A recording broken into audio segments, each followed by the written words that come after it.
Hi, I'm Todd Cook. Welcome back to the kitchen for another episode of Polymer Club's Ask the Cook. We're here to talk about polymers and polymer application. We help you answer the question, what do you need to know to add polymer skills to your career? Today we're going to talk about additive manufacturing. Additive manufacturing captures the imagination of the world when the first device, using a process called stereolithography, SLA in the trade, started making the rounds in the press around the time I was in grad school. Wild speculation began to appear about how this would transform how things were made. These articles appeared in nearly every technical publication. That was a long time ago, and while that effort still continues, there are some reasons to doubt that everything will be made this way. Still, knowing how these processes work is an interesting way to spend a few minutes. Stereolithography first appeared, as I said, when I was in graduate school, studying polymers under Dr. Harper. And he and I talked about, in a way I think that's relevant here. This is basically, conversation between a grad student and their major professor. The first process used a UV laser to cure a liquid polymer. So the accuracy of the process is controlled by the pinpoint accuracy of the spot of the laser and how deep the laser penetrates into the material, because you would cure a material you didn't intend to maybe and make the shape not quite as accurate as you intended. More penetration then means more resin is consumed in the process as well.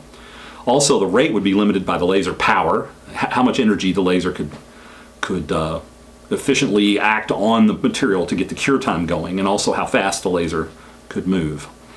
In this system, cooling time wasn't that important because the material's cured, so you don't really have to cool it down to be able to extract it from the situation. But cleanup time is still very important because you have to clean all the areas where unused material is in order to get a part that's usable and can be handled and that kind of thing. So you can immediately see right away what's going on with this process and how the limitations come about.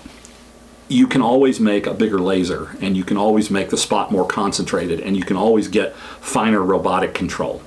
So you can always make the process of building here faster in a certain sense. But what happens is a couple of things that are not attractive. One is that the faster curing times, the faster cure materials don't tend to have the best properties. So by curing faster, you actually make a product that's not quite as good, doesn't handle as well, doesn't have as good of properties in the finished form. The other thing that goes on is that the cleanup is very difficult and people want this clean part to handle.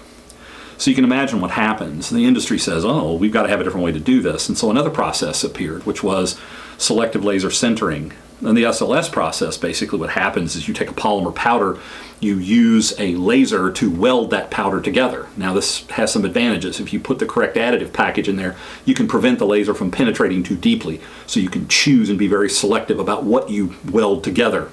That gives you a more accurate part. Plus, if you get rid of the voids properly, you end up with a part that is more like the properties of a real molded part. So you get a more durable, more rugged part that can be used for more things, which seems pretty good, but you still have these limitations. Notice that I said you could increase the laser power in order to melt more polymer and to do faster work on the surface of the polymer, but I didn't say anything about cooling. That material still has to cool down. That heat has to be removed in order for that material to solidify. So you can think about, accelerating the curing process, the welding process very easily by upping the laser power. We don't generally see people accelerating the cooling process very much. There probably are some technologies out there that can begin to come into play, but that's a much more difficult thing to do. Plus, the cleanup problem is still there. You still have to get all that loose powder out from all the cavities inside the part in order to have a usable part at the end. So those limitations are still there, and after 20 or 25 years of development, they haven't gone away. So those are the things that are going to face the industry continuously. There are other interesting technologies, like you can take the polymer powder and you can make it susceptible to exposure to infrared light by printing black ink on it. And now it becomes very coupled to the IR in the areas where the black is and not so much where the other materials are, and you can do this selective curing or selective melting by doing that.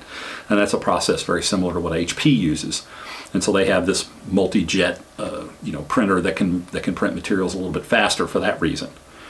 And so that's the trick. It's not the melting. You can always get the laser power up. It's the cooling and the cleanup.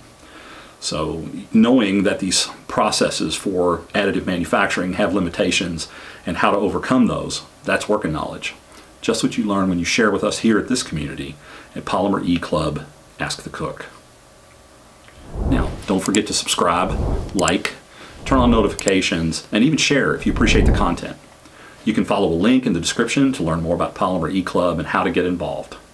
I'm Todd Cook for Polymer Club, Ask the Cook. Thanks for watching.